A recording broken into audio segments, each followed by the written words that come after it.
Hello student and my dear friend, welcome to my channel तैयारी जीत की हमारे चैनल में आप सभी मित्रों का, विद्यार्थियों का, साथियों का बहुत बहुत स्वागत है।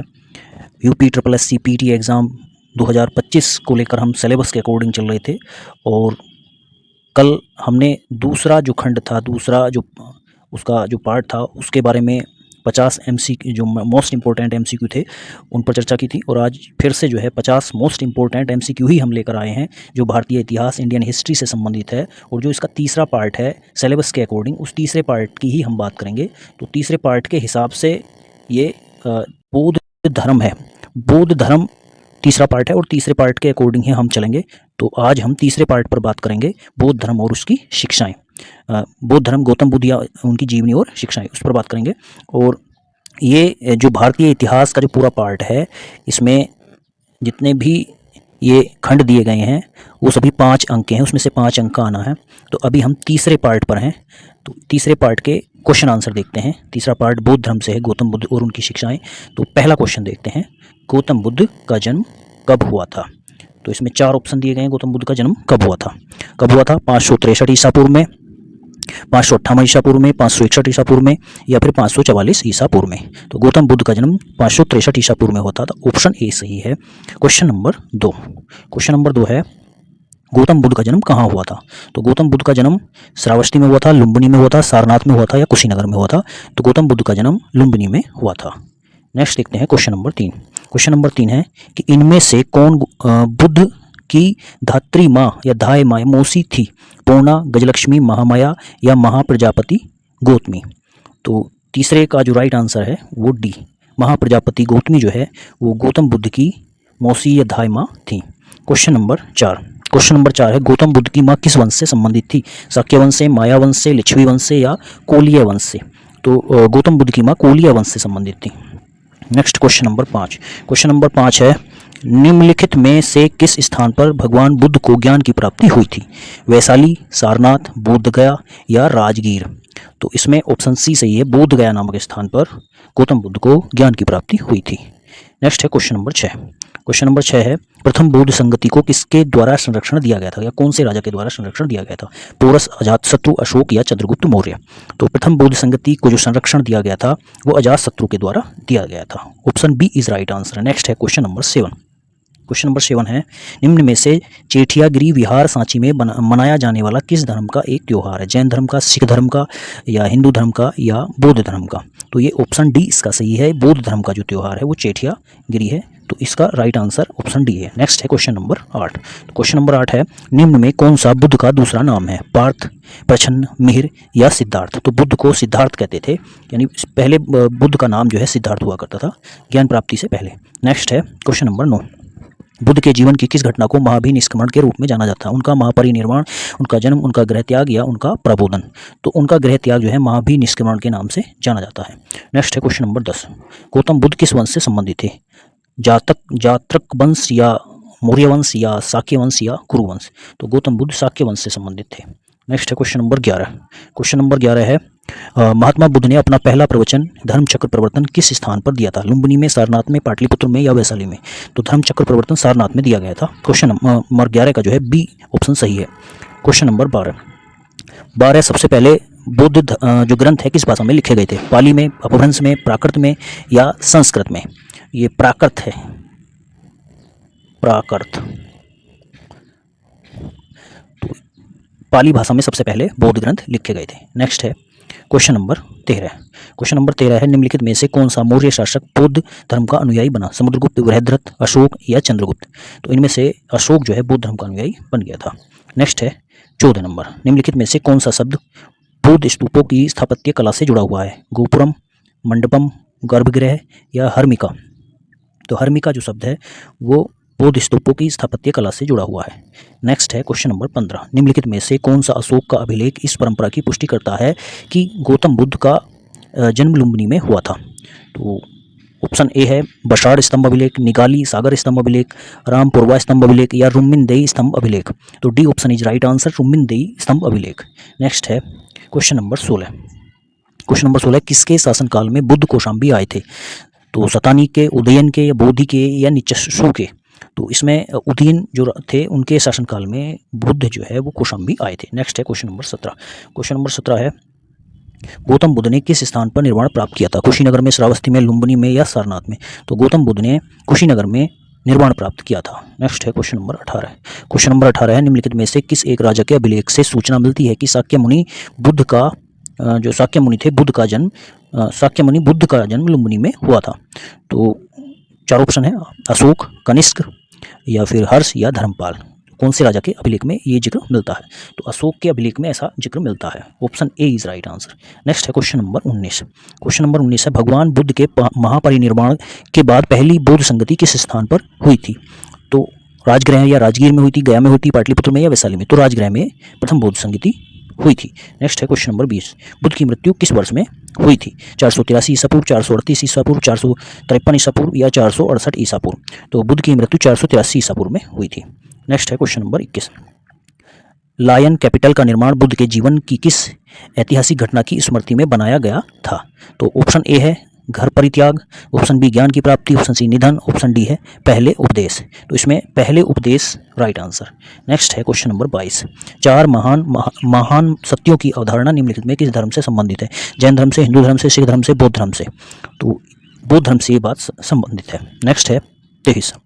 निम्नलिखित में से किस स्थान पर भगवान बुद्ध ने चार आर्य सत्यों पर अपना पहला उपदेश दिया था? तो बुद्ध गया में, लुम्बिनी में, राजगीर में या सारनाथ में? तो सारनाथ में पहला उपदेश दिया गया था। नेक्स्ट है 24 नंबर। तो 24 नंबर क्या है? 24 नंबर है बौद्ध धर्म के चार आर्य सत्यों में से कौन सा एक प्रत्यय समुत्पाद के सिद्धांत की व्याख्या करता है? तो पहला सिद्धांत या दूसरा या तीसरा या चौथा? तो इसमें दूसरा जो सिद्धांत है वो प्रात्यय समुत्पाद के सिद्धांत की व्याख्या करता है। नेक्स्ट है 25 नंबर। 25 नंबर है बौद्ध धर्म में त्रिरत्न का क्या अभिप्राय है? त्रिपिटक, बुद्ध, धम्म, संघ, शील, समाधि, संघ या सत्य, अहिंसा और करुणा? तो बौद्ध धर्म में त्रिरत्न का जो अभिप्राय है वो बुद्ध, धम्म और संघ है। नेक्स्ट है क्वेश्चन नंबर 26। क्वेश्चन नंबर 26 है किस बौद्ध मूल ग्रंथ में मौर्य सम्राट अशोक का विवरण समाहित है? विनय पिटक, सुत्त पिटक, अभिधम्म पिटक या महावामसा? तो अभिधम्म पिटक में जो है बौद्ध मूल ग्रंथ में मौर्य सम्राट अशोक का विवरण समाहित है।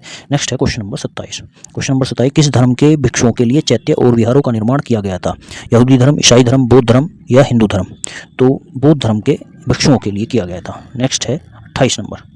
स्तूप और चैत्य निर्माणों के निर्देश था इसमें स्थापित करने के लिए बुद्ध के अवशेषों को लेकर विवाद का विवरण सर्वप्रथम किसमें मिलता है? मिलिंद पन्हों में, मज्जी निकाय में, महापरिनिर्वाण सूत्र में, ज्ञान प्रस्थान सूत्र में? तो महापरिनिर्वाण सूत्र में ये जिक्र मिलता है। नेक्स्ट है 29 नंबर। बौद्ध वास्तुकला में चैत्य का अर्थ निम्नलिखित में से क्या है? बुद्ध अवशेष, प्रार्थना हॉल, निवास स्थान या मठ? तो इसका मतलब प्रार्थना हॉल से है। नेक्स्ट है 30 नंबर। 30 नंबर है बौद्ध भिक्षुओं के लिए बनाई गई लोमश ऋषि गुफा किस राज्य में स्थित है? मध्य प्रदेश, छत्तीसगढ़, बिहार और झारखंड या फिर बिहार? तो बिहार में ये स्थित है। इसका 31 नंबर। निम्न में से किस बौद्ध साहित्य में महात्मा बुद्ध के नैतिक एवं सिद्धांत संबंधित प्रवचन संकलित हैं? विनय पिटक, जातक कथाएं, अभिधम्म पिटक या सुत्त पिटक? तो सुत्त पिटक में ये नैतिक सिद्धांत से संबंधित प्रवचन संकलित है। नेक्स्ट है 32 नंबर। 32 नंबर है जातक कथा का संबंध किस धर्म से है? बौद्ध धर्म से, जैन धर्म से, अजीवक से, वैष्णव संप्रदाय से? तो बौद्ध धर्म से जातक कथा का संबंध है। नेक्स्ट है 33 नंबर। हीनयान अवस्था का विशालतम एवं सर्वाधिक विकसित शैलकृत चैत्य ग्रह स्थित है? कहाँ पर स्थित है? तो ये कार्ले में स्थित है। पीतलखोरा, जुन्नार, कार्ले या बेडसा में? कार्ले में स्थित है। नेक्स्ट है 34 नंबर। निम्नलिखित में से भारत का सबसे बड़ा स्तूप कौन सा है? केसरिया, धमेक, अमरावती, भरहुत? तो इनमें चार ऑप्शन दिए गए, केसरिया, धमेक, अमरावती, भरहुत। तो A option is right answer, Kesariya. Next है 35 नंबर। राम भर स्तूप वह स्थान जहां भगवान बुद्ध का अंतिम संस्कार किया गया था भारत के किस राज्य में स्थित है? नंबर ए है हिमाचल प्रदेश, नंबर बी बिहार, फिर मध्य प्रदेश और चौथा ऑप्शन है उत्तर प्रदेश। तो D Uttar Pradesh is right answer. Next है 36 नंबर। निम्नलिखित में से क्या बुद्ध स्तूपों की संरचना का एक हिस्सा नहीं है? तो ऑप्शन ए है हर्मिका, बी है गोपुरम, फिर है छत्र और ऑप्शन डी है अंडा। तो option B gopuram. 36 number gopuram. Next है क्वेश्चन नंबर 37। मगध एक शक्तिशाली महान जनपद होने के बावजूद वैशाली बिहार में अपनी राजधानी वज्जी के साथ प्रशासन के एक अन्य रूप के अधीन था जिसे क्या कहा जाता था? ऑप्शन ए है समाजवाद, ऑप्शन बी है लोकतंत्र, सी है गण या संघ, डी है पंचायती। तो गण या संघ कहा जाता था। नेक्स्ट है 38 नंबर, प्राचीन काल में गंगा के दक्षिण के क्षेत्र को किस नाम से जाना जाता था? मगध, कौशल, अंग या मत्स्य? तो इसको मगध के नाम से जाना जाता था। नेक्स्ट है 39 नंबर, पाटलिपुत्र या वर्तमान में जो पटना है वह से पहले बिहार में कई वर्षों तक मगध की राजधानी क्या रही थी? लुम्बिनी, कलिंग, मथुरा या राजगृह? तो राजगृह यहाँ की राजधानी हुआ करती थी। नेक्स्ट है क्वेश्चन नंबर 40, छठी शताब्दी ईसा पूर्व में महान जनपद गंधार की राजधानी कौन सी हुआ करती थी? हस्तिनापुर, मथुरा, तक्षशिला या वाराणसी? तो तक्षशिला वहाँ की राजधानी हुआ करती थी। नेक्स्ट है 41 नंबर, बुद्ध ने अपने जीवन की अंतिम वर्षा ऋतु कहाँ पर बिताई थी? श्रावस्ती में, वैशाली में, कुशीनगर में या सारनाथ में? तो अंतिम वर्षा ऋतु उन्होंने वैशाली में बिताई थी, वैशाली। नेक्स्ट है क्वेश्चन नंबर 42, गौतम बुद्ध की माँ किस वंश से संबंध रखती थी? शाक्य वंश से, माया वंश से, लिच्छवी वंश से या कोलिया वंश से? तो गौतम बुद्ध की माँ कोलिया वंश से संबंध रखती थी। नेक्स्ट है 43 नंबर, बुद्ध के जीवन की किस घटना को महाभिनिष्क्रमण के रूप से में जाना जाता है? उनका महापरिनिर्वाण, उनका जन्म, उनका गृहत्याग या उनका प्रबोधन? तो गौतम बुद्ध के गृहत्याग को महाभिनिष्क्रमण के रूप में जाना जाता है। नेक्स्ट है 44 नंबर, अलार कलाम कौन थे? ये अलार कलाम, ये है अलार कलाम, अलार कलाम, अलार कलाम कौन थे? बुद्ध के शिष्य, एक प्रतिष्ठित बौद्ध भिक्षु, एक बुद्ध कालीन एक शासक या बुद्ध के एक गुरु? तो अलार कलाम जो है बुद्ध के गुरु हुआ करते थे। नेक्स्ट है 45 नंबर, 45 नंबर है जो तक कहानी किस प्राचीन भाषा में लिखी हुई है? संस्कृत में, ब्राह्मी में, ग्रीक में या पाली में? तो ये ऑप्शन डी सही है। ये भी इसमें मिस्टेक है, ये है जातक, ये मिस्टेक शब्द है, जातक है, जातक कहानी, जातक कहानी। जातक कहानी किस प्राचीन भाषा में लिखी हुई है? तो जातक जो कहानी है वो पाली भाषा में लिखी हुई है। राइट आंसर इज पाली भाषा। नेक्स्ट है क्वेश्चन नंबर 46, बौद्ध संघ के नियम मूलतः किस पुस्तक में दिए गए हैं? त्रिपिटक में, विनय पिटक में, अभिधम्म पिटक में या सूत्र पिटक में? तो बौद्ध संघ के जो नियम है वो विनय पिटक में दिए गए हैं। नेक्स्ट है क्वेश्चन नंबर 47, कल्पसूत्र का लेखक कौन था? कल्पसूत्र का लेखक शिमुख, पाणिनि, भद्रबाहु या पतंजलि? इनमें से कौन था? तो कल्पसूत्र का जो लेखक थे वो भद्रबाहु थे। नेक्स्ट है क्वेश्चन नंबर 48, काल चक्र किस धर्म से जुड़ा हुआ है? यहूदी धर्म, हिंदू धर्म, इस्लाम धर्म या बुद्ध धर्म? बौद्ध धर्म। तो काल चक्र जो क्रम है वो बौद्ध धर्म से जुड़ा हुआ है, क्योंकि हम बौद्ध धर्म की बात कर रहे हैं तो बौद्ध धर्म से ही जुड़ा हुआ है। नेक्स्ट है, बात करते हैं अब, ये 48 प्रश्नों की जो सीरीज है वो हमने पूरी कर ली है और सभी इम्पोर्टेंट प्रश्नों को इसमें शामिल किया गया था। कल जो है हम चौथे चैप्टर पर चर्चा करेंगे। कल एक प्रश्न जो है, कल का जो टॉपिक था उससे पूछा गया था, लास्ट में मैंने एक प्रश्न पूछा था कि इसका उत्तर आप लोगों को कमेंट बॉक्स में देना है, तो उसका मैं बताता हूँ। कल जो पूछा गया था तो प्रश्न ये था, इनमें से किस फसल का ज्ञान वैदिक काल के लोगों को नहीं था? जौ का, गेहूँ का, चावल का या तंबाकू का? तो उसमें जो राइट आंसर था ऑप्शन डी था, तंबाकू का ज्ञान जो है वो वैदिक काल के लोगों को उस समय नहीं हुआ करता था। आज की सीरीज से जो आपके लिए जो प्रश्न है वो है कि बौद्ध साहित्य में किस नगर का उल्लेख नहीं है? आपको इसका उत्तर कमेंट बॉक्स में देना है। 4 ऑप्शन है, वाराणसी या मथुरा या तक्षशिला या लखनऊ। जो सही उत्तर है, सही उत्तर आपको कमेंट बॉक्स में जो है देना है। और आप चैनल को देखते रहिए लगातार, आपको अवश्य लाभ मिलेगा। लगातार अगर साथ बने रहेंगे तो आप निश्चित रूप से जो है सफलता को प्राप्त करेंगे। आप चैनल को देखते रहिए और यदि आपने सब्सक्राइब नहीं किया है तो सब्सक्राइब कर लीजिए। अपने साथियों को, मित्रों को, दोस्तों को भी शेयर कर